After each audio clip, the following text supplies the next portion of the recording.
Damien Vouaud, j'ai 35 ans, je suis infirmier libéral, j'ai 3 enfants. Voilà. J'ai été diplômé infirmier en 2009. Je suis parti en Nouvelle-Calédonie une semaine après mon diplôme, où j'ai passé 2 ans pour profiter un petit peu du coin, travailler, voyager. Après, je suis rentré en France où j'ai travaillé en tant qu'infirmier en psychiatrie. J'y suis resté 4 ans et après, j'ai bifurqué vers le monde du libéral pour m'affranchir un petit peu de la hiérarchie administrative de l'hôpital. Voilà, pour me débrouiller tout seul et puis découvrir un autre milieu du soin. J'en avais beaucoup discuté avec Anthony, qui m'expliquait un petit peu ce qu'il faisait et les interventions qu'il menait auprès des soignants. Quand j'ai commencé à m'y intéresser, je trouvais ça bien, d'une part pour la prise en charge avec les patients, et puis je me suis rendu compte aussi que c'était quelque chose de bien pour les soignants et surtout qu'on n'était pas du tout formé en la matière. Et donc je me suis dit, pourquoi pas se lancer là-dedans pour apprendre aux soignants à prendre soin d'eux. Parce que c'est un domaine dans lequel on n'est pas du tout formé et surtout on n'est pas bon du tout là-dedans. Ce qui m'intéressait chez Focus, c'était surtout le stage à faire, obligatoire. Parce que moi je viens d'un milieu où on pratique beaucoup et j'estime que pour être le plus à l'aise possible avec une matière ou avec un domaine, il faut pouvoir l'usiter entre guillemets. Et avant de se lancer et d'être face à des professionnels, je trouvais ça bien de pouvoir m'exercer en étant encadré, quoi. Voilà. Et puis après, ce qui me plaisait aussi chez Focus, c'était le nombre d'intervenants venant du milieu d'un milieu professionnel en tout genre, donc que ce soit les sportifs de haut niveau, des professionnels déjà dans la préparation mentale, mais pas que, parce qu'on a eu par exemple une cantatrice qui est venue, on a un prof de sport de combat qui est venu aussi nous voir, un rugbyman. Donc c'est bien aussi d'avoir affaire à ce genre de personnes parce que ça donne une palette vraiment générale de ce qu'on peut faire en préparation mentale. Je dirais d'une part qu'elle est complète, de par ce que je disais dans la question précédente.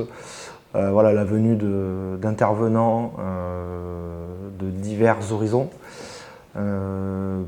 Au niveau des cours donnés aussi, qui pareil sont dans des matières différentes. Et la pratique au niveau du terrain, des exercices, des ateliers, ça c'est important. Ensuite, je dirais le partage et l'ambiance, surtout parce que est née une cohésion dans le groupe, dans la promo dans laquelle je suis, qui fait qu'on n'hésite pas à partager entre nous nos expériences, nos connaissances, voilà, des apéros aussi, parce que c'est important. Et donc c'est voilà, c'est très sympa, surtout par le contexte actuel. Ça fait du bien de se retrouver 3 jours par mois et de revoir un peu les copains. Ça, c'est important. Et soutien de la part de l'encadrement, nos formateurs Eric et Anthony, de tous les intervenants qui viennent, qui nous laissent leur contact personnel pour qu'on puisse communiquer avec eux si jamais on a des questions ou besoin d'aide. Et entraide aussi avec le reste du groupe de la promo, voilà, toujours prêt. Il y a énormément de bienveillance et ça c'est vraiment important pour cette formation. Le côté vraiment terrain et pratique, c'est-à-dire qu'à chaque session, il y a des exercices. Donc on est allé se baigner en plein hiver dans le bassin d'Arcachon, on a joué au basket sur un terrain de basket, on a joué au rugby sur un terrain de basket avec des ballons de rugby, on a fait des exercices d'opéra, on a fait des exercices de sprint dans le jardin à côté, on a crié, enfin voilà, on a fait plein de choses du terrain et c'est ça qui est vraiment intéressant, c'est de pouvoir mettre en pratique tout ce qu'on voit en cours durant les sessions. J'ai beaucoup aimé l'intervention d'une cantatrice internationalement connue, Electra, voilà, qui est venu un petit peu nous parler de son environnement et de témoigner de l'utilisation de la préparation mentale dans son travail. Et elle nous a fait faire des cours de chant, des cours de théâtre, et à la fin on a fait un mini opéra, ce qui nous a poussé un petit peu à nous livrer et puis à dépasser nos limites sur certains points. Donc c'était hyper intéressant de participer à son intervention. J'ai fait cette formation pour me réorienter professionnellement. C'est-à-dire que là, je suis infirmier. Après la formation, j'aimerais pouvoir faire des formations autour de la préparation mentale auprès du public soignant, notamment, pour des cours autour de la gestion du stress, de la prévention du burn-out, la cohésion d'équipe aussi. J'aimerais pouvoir intervenir en entreprise, parce qu'il y a un besoin aussi de ce côté-là. Donc mon avenir se situe plus dans la formation que dans le soin.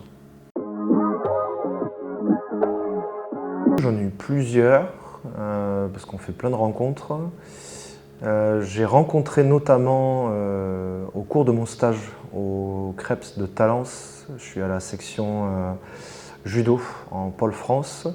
J'ai eu la chance de rencontrer en entretien individuel Madeleine Malonga, championne d'Europe et championne du monde des moins de 78 kg, qui prépare les Jeux Olympiques, et j'ai pu discuter une vingtaine de minutes avec elle, un petit peu de son parcours et de ce qu'elle faisait.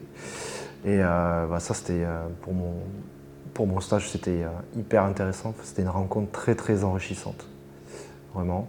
Puis après des petites phrases, par exemple on a eu Clément Ménardier qui est venu nous parler un petit peu de son parcours, de ce qu'il faisait de la préparation mentale. Et c'est lui qui nous a sorti la phrase de l'année concernant le fait qu'il était important de ne pas être seul, parce qu'en gros il nous disait que parfois il était un peu con. Et en gros il disait que si t'es con et que t'es tout seul, ça peut être très long quand même. Donc on a gardé cette phrase et on l'a écrite en gros sur le tableau, parce que c'était un peu la punchline de l'année, quoi.